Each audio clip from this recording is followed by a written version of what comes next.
गेल्या 15 दिवसांमध्ये चौथ्यांदा जे आहेत पेट्रोल डिझेलमध्ये दरवाढ झाल्याचं चित्र एकंदरीत पाहायला मिळते। आपण सध्या अमरावतीच्या एसआरपी कॅम्प परिसरातील पेट्रोल पंपावर आहोत। या ठिकाणी जे आहे तर सध्याची स्थिती जर बघितली तर आज सकाळपासून ₹2.61 जे आहे तर पेट्रोलची दरवाढ करण्यात आलेली आहे आणि ₹2.71 डिझेलची दरवाढ करण्यात आलेली आहे, ज्यामुळे आता सर्वसामान्यांच्या खिशाला कात्री बसलं असल्याचं चित्र एकंदरीत पाहायला मिळतंय।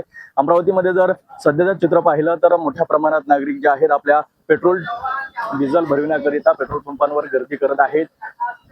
सध्या पेट्रोल पाहिलं तर ₹112.78 गेलेलं आहे। तसेच डिझेल जर पाहिलं तर ₹99 पार जे आहे तर डिझेलच्या हवाने दरवाढ झालेली आहे, त्यामुळे मोठ्या प्रमाणात आता सर्वसामान्य नागरिकांना याचा सामना करावा लागणार आहे आणि नागरिकांच्या खिशाला मोठ्या प्रमाणात कात्री बसत असल्याचं चित्र एकंदरीत पाहायला मिळतंय। कॅमेरा पर्सन सोबत मी रोहित काळे, पाहत राहिलेस मराठी, अमरावती।